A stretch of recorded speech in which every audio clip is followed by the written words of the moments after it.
joining us. My name's Darshana. I am the PPA Equity, Diversity and Inclusion Rep.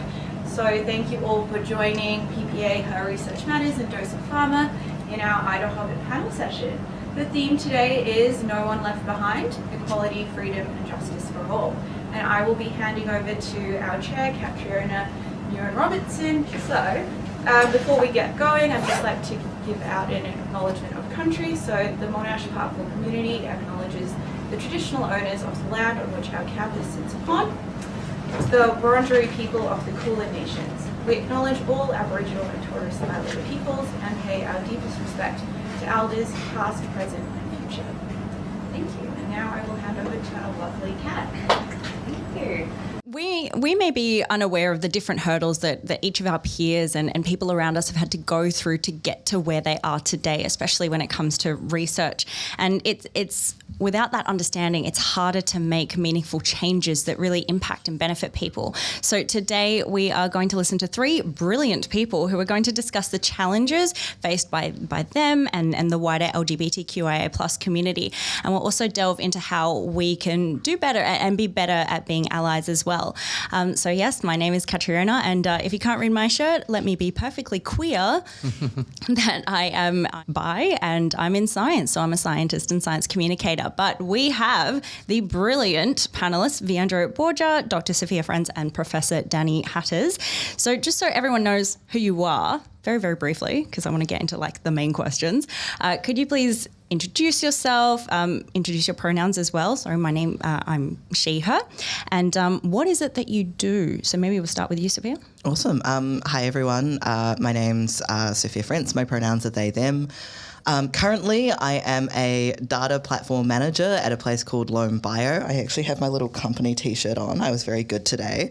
But my background is a really fun mix of medical genetics and technology, basically. Just kind of smashed science and tech together and ended up working in the space. Is that everything you need? Yeah. Fantastic. Danny. So I'm Danny. My pronouns are he, him. So I identify as gay male. And I'm a professor working at Melbourne University in the Department of Biochemistry and Pharmacology. So basically I run a lab looking at neurodegeneration, and I do a bit of teaching as well. And Viandro. Hi everyone, my name is Viandro Borja. My pronouns are he and him. I identify as gay. Currently I work as the lead pharmacist for Alfred Mental and Addiction Health. I'm also a teaching associate here at Monash University.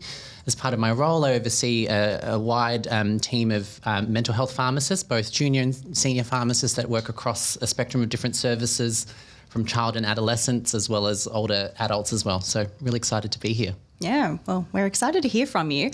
And today is IDAHOBIT, the International Day Against LGBTQIA plus Discrimination. And May 17th marks the day that in 1990, homosexuality was removed from the World Health Organization classification of diseases. And just let that sink in that that's only a little over 30 years ago. And to this day, LGBTQIA plus communities still face discrimination.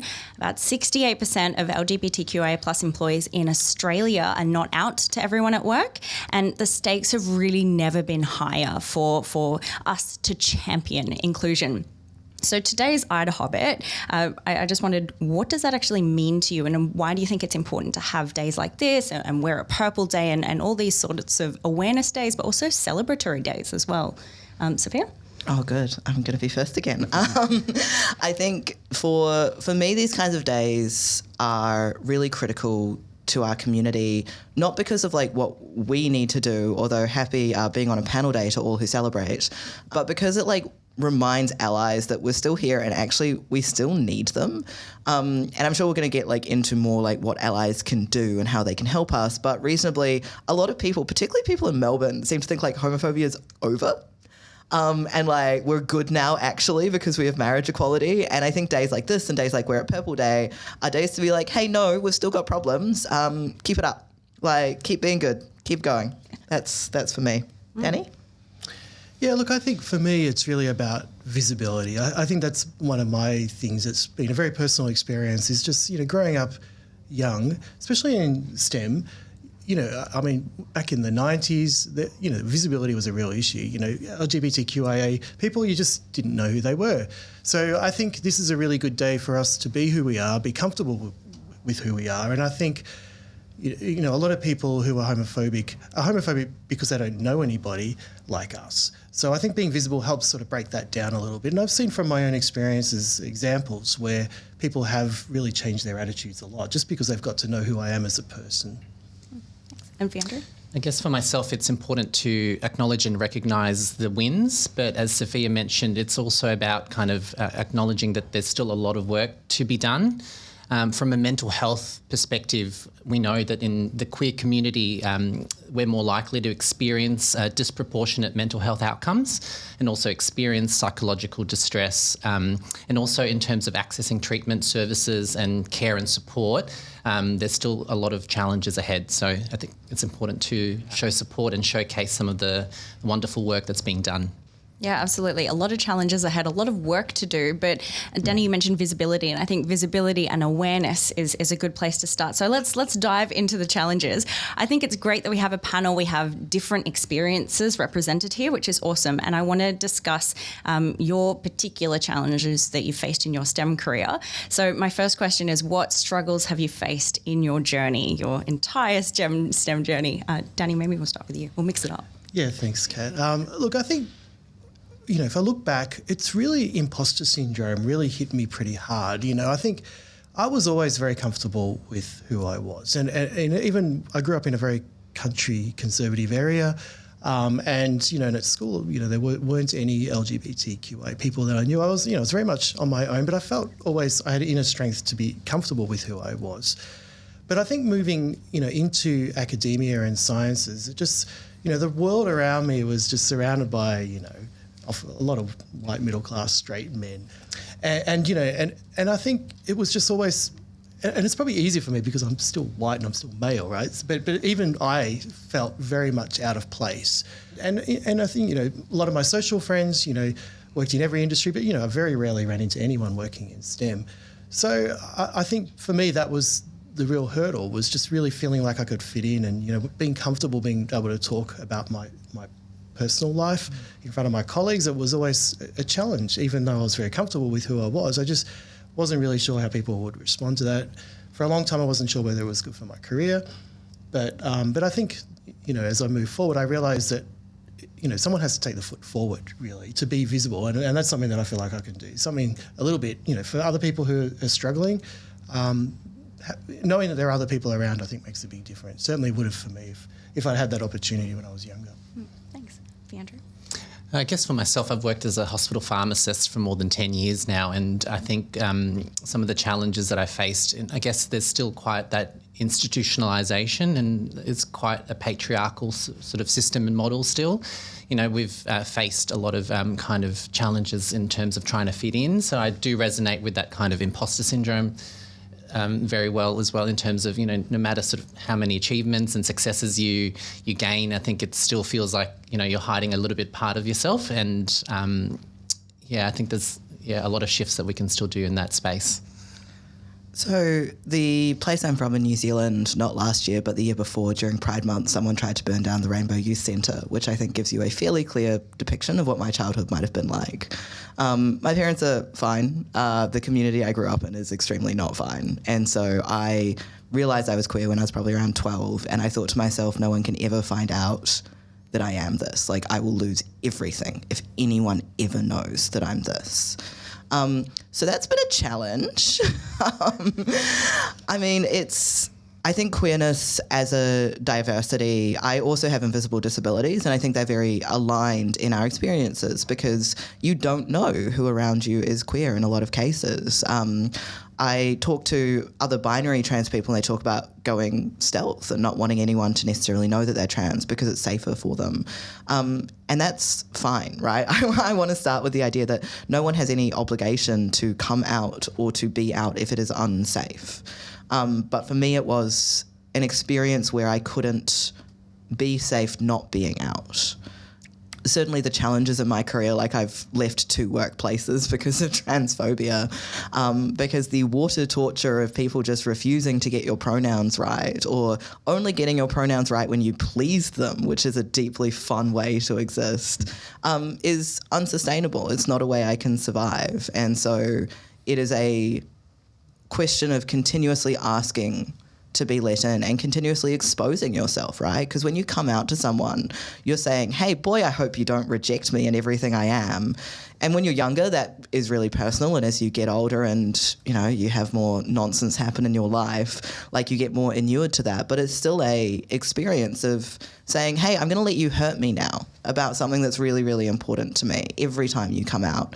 And of course, we're always coming out because heteronormativity and cisnormativity is still all the way out there because people, you know, will assume if you're married to someone of the opposite of whatever they think your gender is, right? Like, it's because going on testosterone, like, I made a joke to a colleague where I was like, how long do you think it'll be before you listen to me in meetings?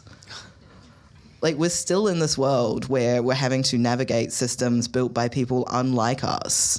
And the responsibility for undoing those barriers is put on the people who have to experience those barriers. And I'm sure I'm like jumping ahead to future questions, Kat, but like that's nonsense. And that's like the summary of stuff I've experienced in my career. And similar to Danny and Viandro, like, I've never had a role model, really. Like, there's no senior, visible, non-binary people doing what I do. I had the incredible privilege of being mentored by the CEO at a previous workplace. And I said to him, like, in our very first meeting, I'm like, I don't get role models. Like, that's just not my life. And he was super taken aback by this and went away and spent like a week Googling and came back and he was like, you don't get role models, Sophia. That's absurd. Well, let's set you up so you can be the role model. And like, that's great, right? Amazing allyship, amazing support. He's continued to be a fantastic champion for me. But boy, I'd love someone to look up to, you know? And it shouldn't be on you to be the role model for everyone else without. Yeah, I shouldn't have to take parts of my identity and go like, here's someone I can look up to because of their lived experience as a woman. Like, here's someone I can look up to because they're non-binary and succeeding in their field. I just want someone who's like me but has done it before, so I don't have to invent the pathway. Yeah, totally. And I just want to thank you for sharing your stories. And today is about awareness, so I would encourage you to listen to other people's stories as well, because I think it's so powerful to hear from people and what they go through. So let's kind of take a more positive spin on this. You've mentioned some of the challenges that you've faced. What do you think are some things that would help you or have helped you? Well, Sophia, you mentioned a champion, but I won't start with you again.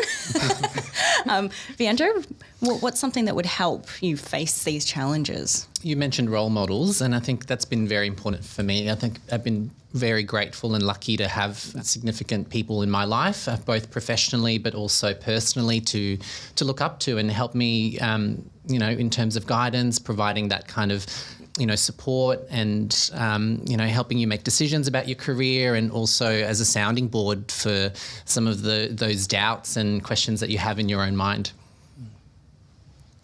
Look, I think at a professional level, I think having a queer mentoring program or a program that can tailor, like with like, because, we have a lot of mentoring programs around, but they're very much not pitched ever, I don't think, to LGBTQIA. So that's something that I'm working on now at my university, is to try to set something up.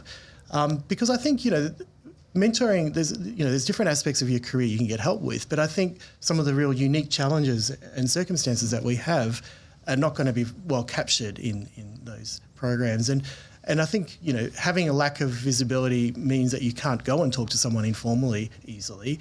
And I think another challenge that I've personally had, and I'm sure many have had, is just really trying to find, the right connections in our community. Our community is very broad. I know we like to think we're all just one, but we're actually quite diverse, and we share we all have different experiences. So I think, I remember when I look back when I was young, going out into the world, I moved from the country to the city. It was all very exciting.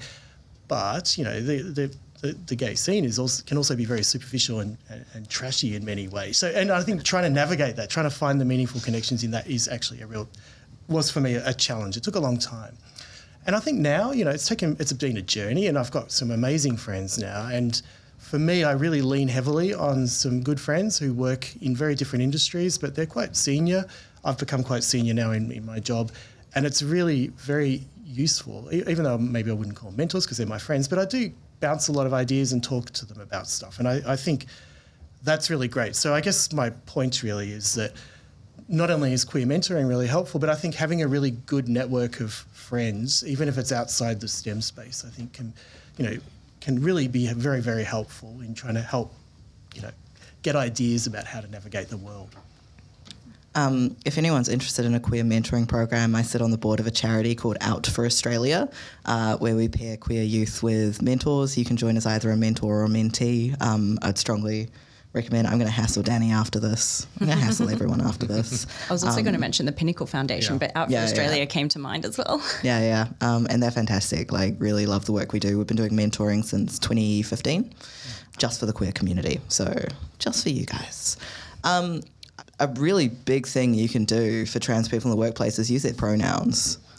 Like, genuinely, I cannot believe I am saying this in 2024, but oh my goodness, it is a battle sometimes. My workplace, when I left, the person who stepped into the role of my immediate boss and wrote me a reference, at no point, including in the written reference that multiple people had to read, used my correct pronouns.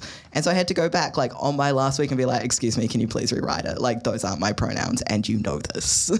So that's fun. That's really cool. People not doing that would be great. I think as well, like, don't underestimate the value of allyship. And I say that both meaning like cis straight people, doing their jobs, but also like we can be allies inside the community. People will have a range of experiences, as both Danny and Viandro flagged, and Kat said as well, right? Like, so I work really hard to try and be the best ally I can be, particularly to non-white queer people, but also to particularly the intersex community, because I think they can be really disadvantaged in ways that often other queer people don't lean in to support as much. And with a background in medical sciences, a field that really disadvantages intersex people and treats them quite abhorrently a lot of the time, I see it as part of my duty really to support that community as much as I can, both listening to them and amplifying them, but also stepping in when I see something that I know is incorrect and unsupportive of that community. So you've already started, I'm preempting all my questions, but you've already talked about how perhaps people in your workplace, Sophia, could have helped you and made your workplace more inclusive. And I know there's a long list of things that we could all be doing and workplaces and organisations could be doing to make themselves more inclusive. But in your opinion and for you, what would make a workplace actually inclusive for you, Sophia? It's a really good question. I think my current workplace is. So my first meeting with my boss, he was, I hope he never listens to this. I thought he was really cute because he got really awkward about trying to say how much he wanted to support me and sort of preempted it and didn't say specifically he wanted to talk about gender stuff. And so he's like, I've never really done this before. I'm like, where are we going with this? What is happening in this meeting? And then he was just like, I just want to support you in any way I can. I'm like, oh, amazing, right? And I flagged the things I might need and the flexibility I might need. But I was honestly, the biggest thing is pronouns for me. It's a slow torture when people are continuously misgendering you every single day. It hurts. It feels like I use this analogy in Australia and no one understands it, and in New Zealand everyone gets it. It feels like grabbing an electric fence every time it happens, right? That just sudden shock through your body. So yeah, that's really the biggest thing for me. Danny? Look, I think for me I think the world is changing quite rapidly. And I think, the world is definitely better than it was 5 years ago, I think. Just the fact that people acknowledge that we exist, that didn't happen for a long time. Organisations just, didn't even indicate anything about that. So, but I think, meaningful impact, is just not pink washing stuff, because that does happen. People say, oh, we do this, we do that, but then there's nothing that really happens to support that. And I think, sometimes organisations can be inclusive in an exclusionary way, and I think an example that I think is applicable is efforts where people talk about equality, but often it's restricted to things like gender equality, which is obviously an important issue, and I'm not trying to denigrate that in any way, but I've actually felt that it's made me feel even more excluded when people talk in a broad brush about equality, but it's always restricted to just gender equality. And that was applicable in an organisation I worked in San Francisco, of all places, one of those, gay cities in the world. But the organisation there struggled with that. But I think there are practical reasons why organisations struggle. And I think gender equality is on paper easy to target because you can easily classify people by gender. But when you talk about things where visibility is an issue, organisations don't track that data. It's tricky to collect that data because it's personal. So I think it is not as easy for organisations to do it. But I think that shouldn't be a reason for not trying, and I think it shouldn't be a reason for pinkwashing anything either. Yeah, it's not all about the cupcakes. Yeah. Like, you know how all these days they're all about the cupcakes. That's And of course, right, like the gender equality is always between like the two mainstream genders, which is just so boring. The Workplace Gender Equality Agency wouldn't collect data on the non-mainstream genders until like 2022, I think. I remember because I used to send them annual emails being like, excuse me, what do you do with this data? And they're like, oh, we just, even if a company reports it to us, we just don't include it in our stats. Yeah, and like when the NHMRC were like, oh, we're going to go 50-50, like men, women for grants. It's like, I think you're missing a group there. Yeah. Viandro. I think for me, it comes to leadership, top-down leadership, and really fostering that organisational culture and including or having inclusive policies that support their staff, gender affirmation leave. I think also in terms of working at the Alfred and in mental health, we do this pretty well from just communication skills. I think working in mental health, you have to have inherent compassion and empathy, and also cultural competency and sensitivity. So I think we do that pretty well. So which is nice. But there's still some ways that we can improve that as well. Also, like, the fact that this is taking so long just always really infuriates me because these changes help straight cis people, right? Like, having a more flexible view of families and parental leave helps cis people have, like, better families and more work-life balance. Like, all of these changes, they're not just for us, and yet we still have to, like, fight for them so hard. And then everyone's like, oh, that was a good idea. That's so weird, guys. I want to touch on your thoughts about openly sharing your orientation and your gender identity in the workplace. And of course, no one, as you said, no one ever has to come out, especially if they don't feel safe, and tell people that they're queer. But at the same time, I think it does say something that, here are some stats. According to a few surveys around the world, like there have been multiple surveys around the world, fewer than half of the people who are in STEM who identify as LGBTQIA+ are out at work, and about a quarter consider leaving because of discrimination. Yeah. So for those who are perhaps not out yet, do you think coming out would affect their working relationships with their colleagues? And do you think knowing would make any difference in how we can support people? It's a really big two questions there, but I might throw to Viandro. Yeah. It is a very big question, isn't it? Those are interesting stats. I think it shouldn't impact working relationships, but I feel like it depends on the workplace, and I think that it still does. As you said, no one should be forced to or mandated to openly out themselves, and I think we should respect people's decisions and comfort levels and confidence to be able to share personal and private information. But I think there's a strength and a vulnerability in kind of sharing your whole selves at work. I think, when you show up and your workplace supports you to be your best self, you do better work. And I think you can actually support your colleagues, support your patients even better. So I think if we can work towards that, that would be the ideal sort of goal. Yeah, I agree with those sentiments, and I think no one should be pressured to do this because it's such a big deal, and I understand that. But I do also see there's a paradox here because I think if we don't have more visibility, then the problem doesn't ever get better.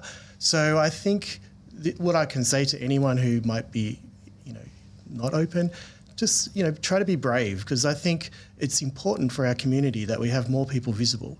And I would also say I think most places now, I'm not going to say everywhere, most people, I think there's a lot of goodwill to us as a community. I think diversity is really in people's minds, at least superficially. So I think there is a lot of goodwill to support us as a diverse group. I see it even in my own department because I'm on, in a senior role, even with job applications. And I've seen it where people have declared it in their application, I'm a member of such and such community. It actually honestly stands out. I think it can be a strength when people are looking for diversity now as well. So keep that in mind. If people are a little bit scared, just keep in mind, I think it can actually be a big advantage, and I think it'll also make you more comfortable once you get over that initial hurdle of having to tell people. And I think, that's the thing which is always challenging, is when you have to kind of keep, talking about it all. I mean, that's the paradox too, isn't it? You come out and then that becomes a topic when they run into you, which you kind of have to swallow a little bit. Get introduced to like all of your friends, like other queer friends, and you're like, oh, you're trying to set me up again. What is happening? I'm going to take a different stance. I think the onus is on the workplace to make the place a safe place for you to be out. Like the onus is never on the individual to, come out and make that choice to make the workplace safer. You're honestly doing your workplace a favor by doing that, and they should probably pay you more. But like the onus is on the workplace, right? Like I had a role recently in the public health sector of New Zealand, and during the interview I was like, look, I'm non-binary, it's part of my identity. And they're like, no, we're excited that you're non-binary. We're really, really keen for you to bring your unique viewpoint to come and work for us. I'm like, great. Like, that's a clearly, obviously safe workplace for me to be out at. And the effort that they put into doing that means that there's a lot of out people in that team. That is the responsibility of leadership. It's the responsibility of, my opinions about HR notwithstanding, generally, it's the responsibility of HR. Like, it's never our job. Like, as I was sort of saying before, right, these structures and these barriers to our lives and our safety, we didn't build them. And it's not actually our job to take them down. And we are doing everyone a massive favor by taking that on board. When actually, like, I understand the impetus because, like, your actions are the only actions you can control. And so I understand the drive to be like, yeah, like, individuals should stand up and come out. But I think we should also carry with that, like, a knowledge that, like, we're doing favors to the people around us by being out. It is not our responsibility and it is not our job to remind cis people that there is a world beyond their experiences.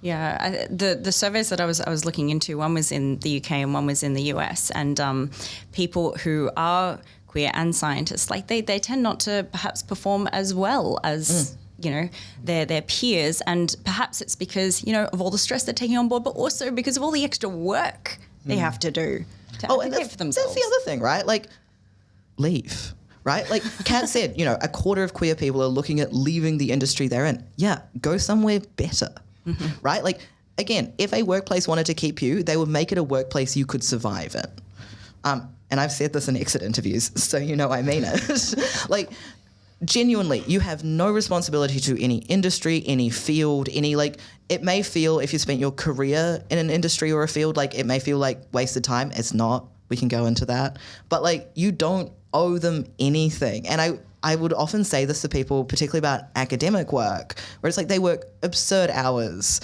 and get paid absolutely peanuts. And I, did a research PhD, love to be underneath the poverty line. Thanks, academia.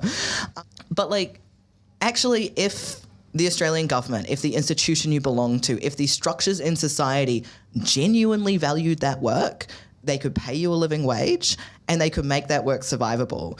If you're ever like in for a really depressing time, you should look up the annual report of your institution, see how much profit they reported, and then divide that by like the number of postdocs and see how much more they could have paid everyone while still making a profit.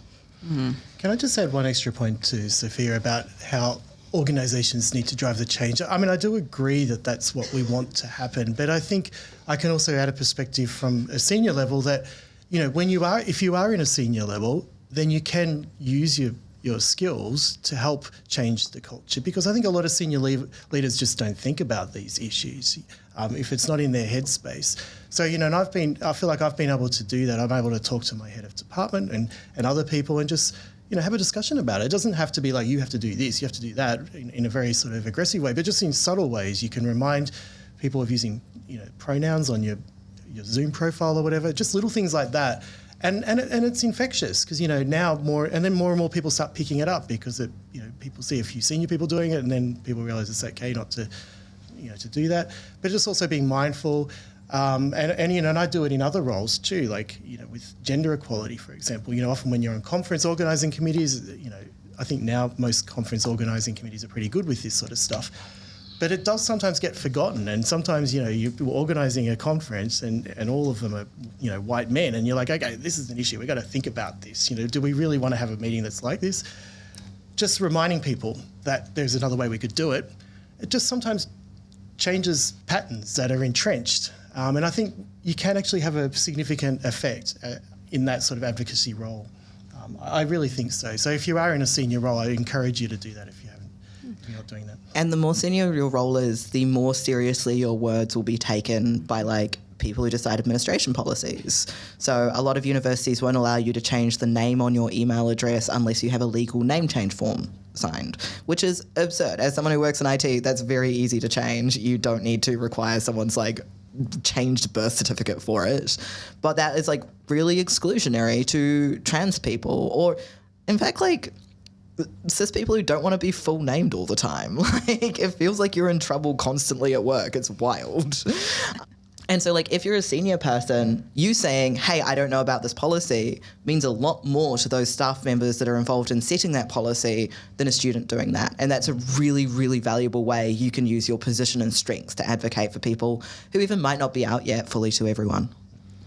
I want to specifically touch on the IDAHOBIT theme this year, which is no one left behind, equality, freedom and justice for all. So thinking about the fact that, our community is quite diverse, how do we get STEM fields to actively work to promote diversity and inclusion, ensuring that no one is left behind, like absolutely no one, because we're very diverse and we all have different experiences. We all face different things. Viandro, might start with you. It's a very big question, isn't it? Yeah, I keep throwing the big questions to you. I know. I'll take it back to leadership again. As a people leader, I think, hopefully I've engendered or created a team that feels supported and empowered to be their best selves. I think it's also really creating safe environments to have meaningful conversations with your team, and also creating opportunities for people. So as you said, if you're in a position of influence or power, you have that impact. So creating opportunities for other people, I think, is another strength that we can lean on. Sophia, do you have thoughts? Seeing how you can improve the treatment of community members, not just like in your workplace, but in your work. So I touched on the fact that like intersex people are done dirty by basically the entire medical research and delivery institution. Embarrassing for me as someone with a medical sciences degree, and where possible and where I've been able to have those conversations, talking to researchers and being like, oh, like, are you engaging with the community? Like, maybe you should consider doing that. Again, like intersex people, I think in a lot of queer research that's about gender and sexuality, of course you engage with the community. And then when you talk about intersex people, it is so rare that there's community engagement actually taken seriously. And that's why I sort of like will probably touch on them more times during this event, because like it's ridiculous that there's a whole letter in the acronym that we just leave behind all of the time. And it's really important that we lift in that way, but also like cross-community support when it comes to other diversities. So I got to very obviously walk out of an event a few days ago because they had an all-white panel talking to me about climate change. And I was like, if I wanted to hear white people talk about climate change, I'd go back to the 80s. Thank you. Do not have time for this. It's, as Danny was saying, like when you can change conferences, when you can make those elements more diverse. Something I said about this panel, right, is I was like, I won't be on an all-white panel, so can I just confirm, like, you've made sure that that's not the case? There are little ways that we can reach across and throughout our community to be allies to each other, to start delivering that equality, access and justice for all. We have marriage equality for queer people. Well, actually, we have marriage equality for queer people who aren't disabled, because there really isn't marriage equality for a lot of disabled people when it comes to financial freedom, when it comes to literal freedom in a lot of ways in Australia. And so it's about like learning about that diversity of our community and working with those diverse elements of our community to plan how to make things better. Yeah, look, I don't have much more to add. I think it's been pretty covered. But I think, 2 points, I guess, resonate. One is the creating a safe space. I think, that's critical, right? I mean, you're not going to feel comfortable coming out if you feel like it's a hostile environment. So, having good communication, having good advertising, today's IDAHOBIT Days, having big flags up everywhere, just little things like that can make a big difference. Visibility, obviously, that's a recurring theme. But I also like Sophia's point about, and I think you made it earlier on too, about allyship. And I think that's super important within our community, because we're all we're so diverse, and there's a lot of intersectionality as well with different groups. So I think sometimes when you come into an environment where you want to support us, it can be intimidating because it's like, well, how do I approach all these different people? But I think just taking an open mind and just really not being too presumptive about anybody when you meet them, and just, being an open and listening to their experiences. And I think that can go a long way. And that's also true within our community. Like for myself, if I talk to people, I want to be an ally for other people who have some shared, not necessarily lived experiences, but shared sort of experiences within the LGBTQIA plus community. So I think that level of allyship and just promoting that in a safe way, I think, I don't have all the answers on how you do that, but I think just at least being aware of it is a good place to start. And I realise it can be overwhelming if you're like, I am this much of the community and there is this much of the community. If you had to start somewhere, Indigenous queer experiences in Australia, right? Like there was Indigenous queerness for tens of thousands of years before the British arrived, and they came here and they were like, no, we don't do that. We will destroy your culture. Thank you. Learning about the Indigenous culture that existed long before us and will likely survive long after us because they've already survived one apocalypse. Learning, what that was and what it is now, I would say should be like number one priority as someone living in Australia. Hearing you talk just made me think, like, hetero is not always a word that you associate with our community, but we're a very heterogeneous community. So we've discussed allyship, and I wanted to know what role mentorship and allyship sort of play in making inclusive STEM communities, and how leadership can, or how leaders can encourage these. Perhaps, Danny, we'll start with you, because I know that you've been delving into this. Yeah, look, if you're here, that's brilliant. So I think allies can help by helping other people get involved in these activities, and just listening to people and hearing what's going on, because I think a lot of ignorance and a lot of homophobia comes from people just not being aware or just not knowing people, and I think once you know someone and you realise they're just a normal person, it can dramatically change people's perspectives on things. So I think allies can help by helping other people get exposed to the community and help not making it, not trivialising things. So for example, if I run into an ally, I don't want to hear about, my next trip shopping, because, personally I hate shopping and there's a lot of stereotypes associated with gay men and shopping.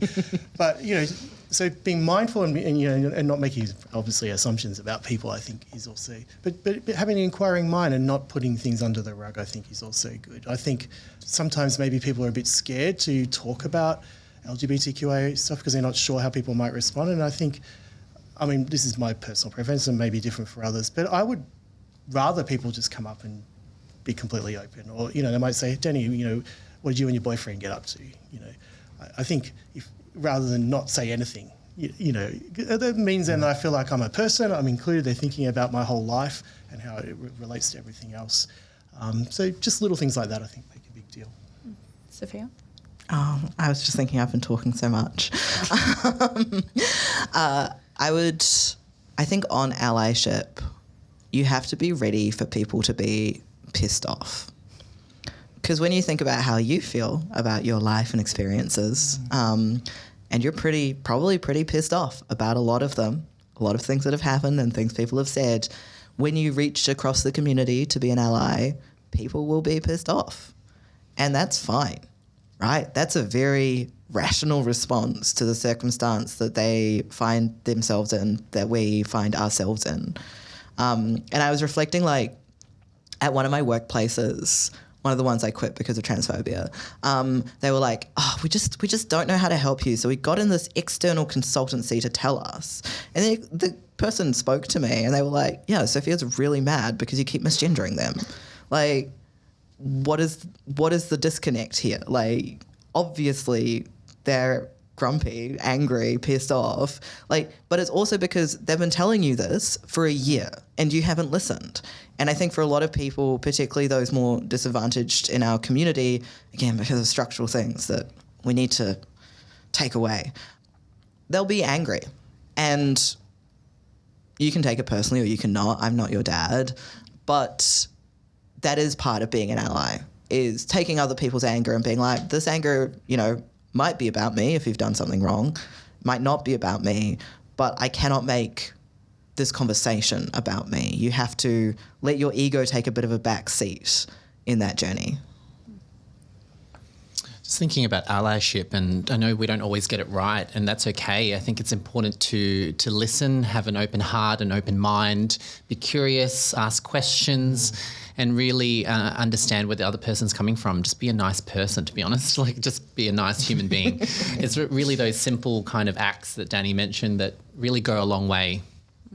Yeah, can I just say, I think also it doesn't matter if you say something kind of dumb, I don't think. As long as it comes from a place of genuine inquiry and interest. I think, there are two types of ways you could get sort of a homophobic response. One is when there's a sort of hidden anger there, there's a hidden intent to say something completely naive or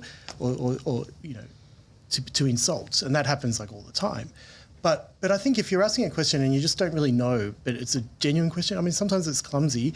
It might sound kind of awkward in the moment, but personally, I mean, maybe this is not true for others, but personally, I don't get offended if it's out of a place of curiosity and interest. So maybe that's my other point I wanted to add, was that don't be afraid to ask questions. I think it's really funny when people ask me questions that they phrase poorly. Like, and everyone's on their journey of learning, but yeah, definitely I'll have people be like, hey, like, I'm going to phrase something really poorly. I'm like, oh my gosh, go ahead. I'm so excited. So we've talked about all these challenges and struggles and ways to move forward, but in terms of actual support opportunities and networks that have been useful for you or that you know of that are useful for people around you, I know you've already mentioned Alfred Australia, Sophia, but what are some that you think you could recommend or things that have really, really helped you? Viandro, we'll start with you. I guess from a workplace perspective, we've got a really good diversity and inclusion team, and they've been a great support across the organisation. And embedding that within the mental and addiction health program has been really powerful because we've been able to strengthen both of the policies from each side. So I think professionally we've got really good supports in place. So hopefully that other people can do the same. Danny? I'd like to plug Queers in Science. I mean, they're fantastic. I mean, really, really good, and it's really relevant to people here. If you're working in the university or academic sector, it's something that's really dedicated for our broader community as scientists. So I'd recommend, if you haven't gone along, check them out, go to the social activities. Good way to meet some really good people. Beyond Out for Australia and Queers in Science, I mostly just end up in communities that are not meant to be queer, but psych, it's full of queers. So like one of the professional development kind of things I go to is talks from Deep Tech Melbourne, which again just like accidentally turns out, oops, all gays. It happens. Yeah, that's probably the biggest one here. I've just moved back from New Zealand, so I'm not like super plugged back into my queer network. Sorry, Kat. Well, welcome back. All right, so before we open up to audience questions, I want to know, what is one simple thing that people can do to be an ally? Danny? Oh, gosh. Be nice, kind, interested, and, just be open. And look, I don't know what else to add. I think we talked a lot about that before, but I think just not shoving things under a rug, I think, is a big deal for me personally. Like, I don't, if I'm at work and people know I'm gay, I don't want them to not talk about who my gay stuff that I do, because it's part of who I am, right? It's like, people are very happy to talk about what their kids did or what their wife did or whatever, but it's okay to say, what did you do on the weekend? Did you go to any parties or whatever? Whatever, I don't mind, but I think is nice. I think for myself, it's about just education, being curious and open and, learning. I think asking the right questions and, apologising when you don't get it right. So seriously, thank you for coming and learning and listening. Yeah, you asked it to be short. That's not going to happen. So there's a concept in traditional ways of knowing in New Zealand, Mātauranga Māori, which I'm going to butcher my English interpretation of, but it's around the idea, and like a lot of the concept behind Mātauranga Māori is the fact that you come to any knowledge you gather or acquire with your own perspective. This has been presented by, wonderful people like Richard Dawkins as being at odds with modern science, when actually it's entirely compatible. Every piece of information you come to, everything you learn, you have your own perspective and your own framework of knowledge within which you fit that. I would say the best thing you can do to always be becoming a better ally is to know what your framework is and to have that level of introspection to say like, this is how I understand this thing and it fits into my framework of the world and how I understand the world. But what are the other options for how that might look? And when you're learning and when you're listening and when you're reading and watching and all of that kind of stuff, being more aware of that framework within which you're placing your knowledge with how you're experiencing the world will give you a better awareness of the different frameworks that other people might be working under. Thank you. Now I want to open it up to questions. You've been sitting there quietly for so long. Does anyone have a question they want to ask? Thank you for the panel. It's really insightful. I guess my question was about, you talked a lot about pronouns. I guess, do you think they need to be more normalized regardless of what you identify as? Because I feel like identifying as straight, we're not used to using them. But yeah, and also how can we do it and normalize it more regardless?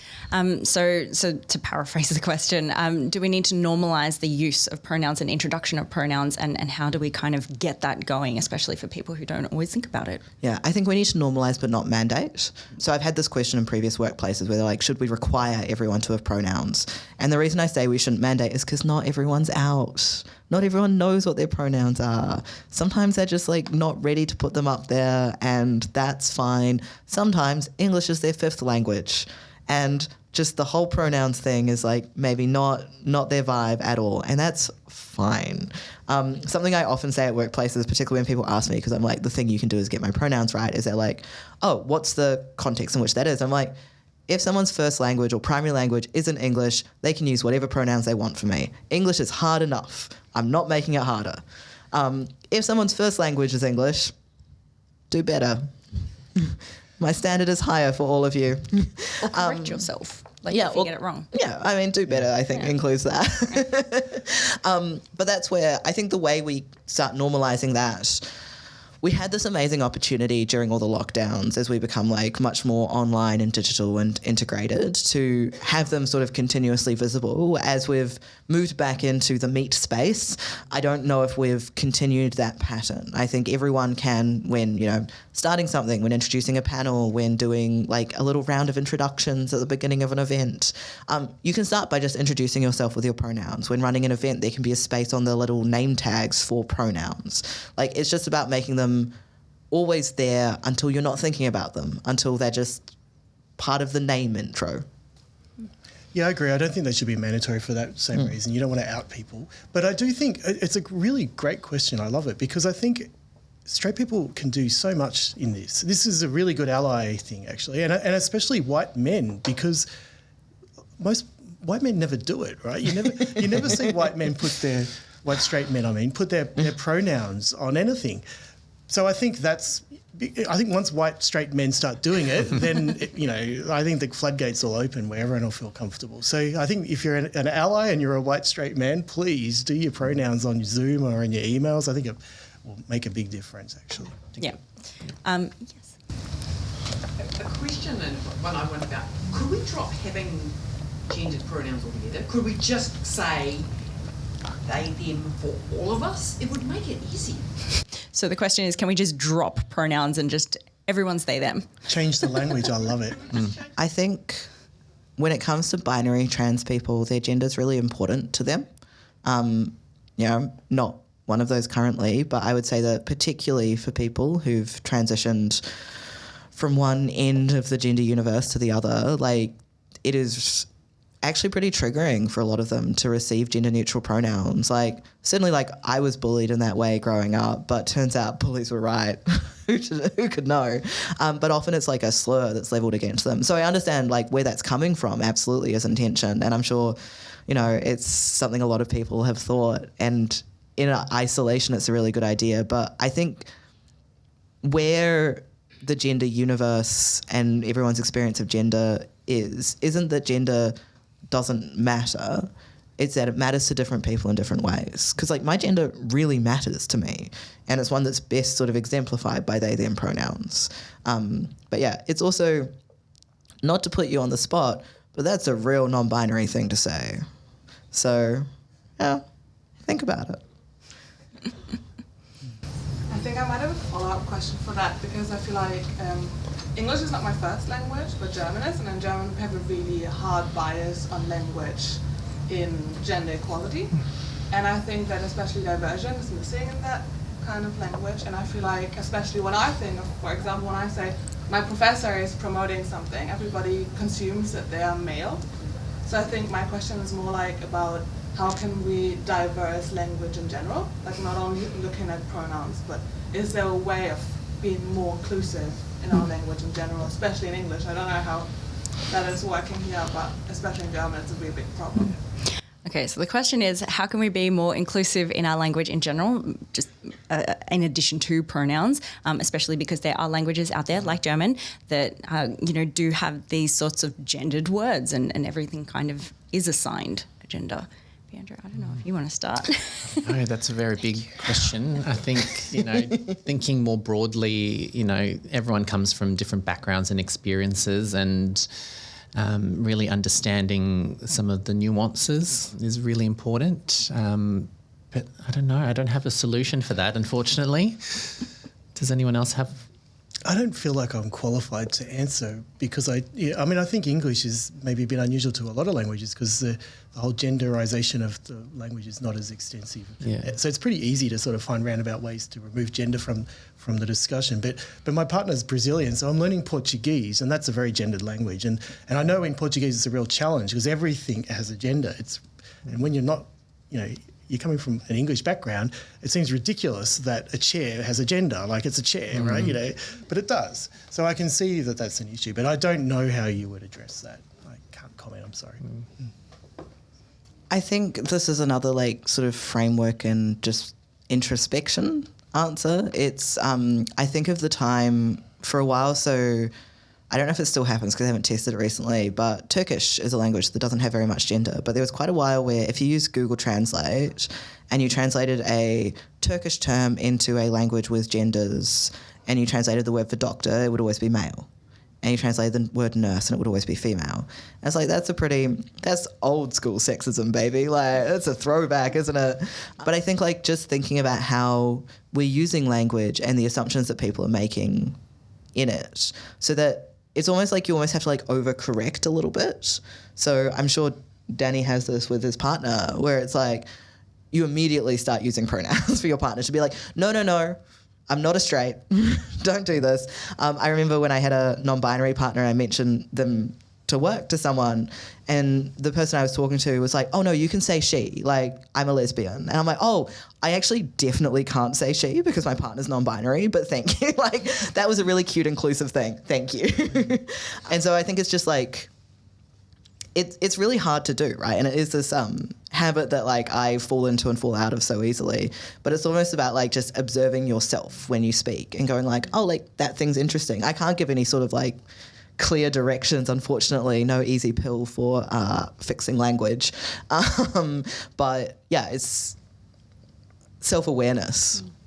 Sophia, I saw a very similar thing, not with Turkish, but with Persian, with the Google Translate thing, and recently. So, so I think that's a really important question, and it's especially important with this world of feeding data into AI, because that's AI that's doing the translation there. And I think it's so important that we are conscious of things like gender as we're sort of There's feeding. a whole different 90-minute... AI bias. Yeah. Another panel. a whole different 90-minute panel on AI and gender. Yeah. So you're saying AI is sexist? I love that. Yeah. Well, it's if the data is not to get into it, but if the incoming data is sexist, then yes. Yep. Humans feed in the data and humans have biases. It's so evil, AI. Do we have any other questions? Yes. Yeah, I have a question because we are talking about, I would say, adults in the professional life, but I'm thinking about students. And if effectively the pronouns are important, I think this is a period in their life which is particularly important. And our system doesn't allow for pronouns at the very basic, in Moodle, this is him or her. Mm-hmm. Is there anything that is made in this department? Because I know that the environment in our faculty is inclusive, but the very first thing that they have to say when they register is I'm a him or I'm a her.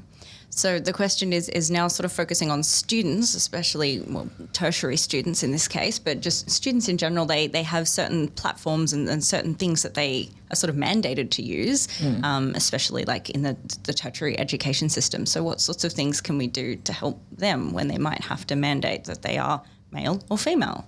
Anything like that? Complain to the technology provider and file it as a bug. Get your IT team to be like, excuse me, your tech is broken. You need to fix it. Thank you.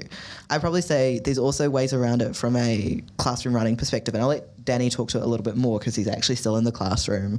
But definitely when I was teaching, I would ask everyone if they had a preferred name. So not saying like, you know, I've eyeballed you and you seem also to be queer, but everyone in the room, it's like, hey, like, I've got your name that you've had to register with the university. Is there something else you want me to call you? Because my full official first name is Sophia-Louise. And again, if I get full named, it feels like I'm in trouble. I never want anyone to ever call me that. So it is just like, you know, and if anyone ever asked me that, I would say that. I'd be like, yeah, like my legal first name is not the name that I go by, and that's fine.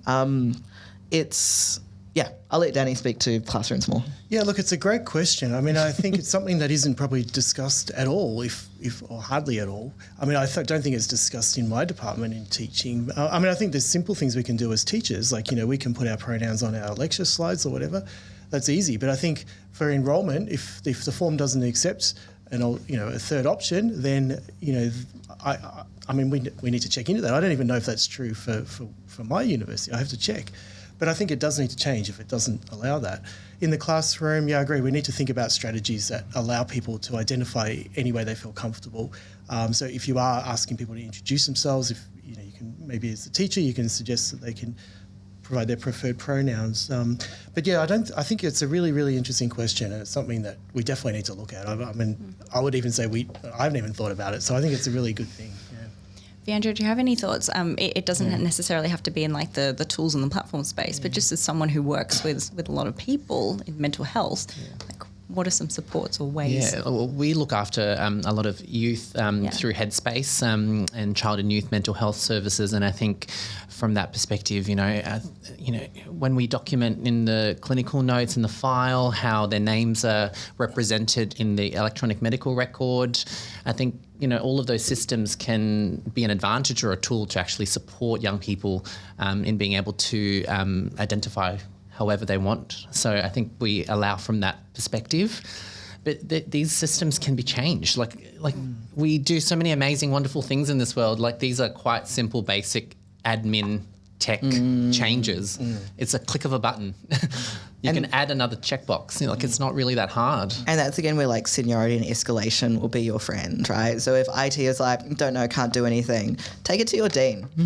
Take it to the dean, escalate it, because the more senior you are in an institution, the more seriously people take your concerns, which absurd, but it's the world in which we live. So thank you very much to the Parkville Postgraduate Association, Her Research Matters and Dose of Pharma for putting this panel together. And could you please give a massive round of applause for sharing their stories and their knowledge, their experience. Viandro Borja, Danny Hatters and Sophia Frentz. Well done. Thank you very much. Dose of Pharma acknowledges the traditional custodians of the various lands throughout Australia on which we connect today, and pays respect to elders past, present and future.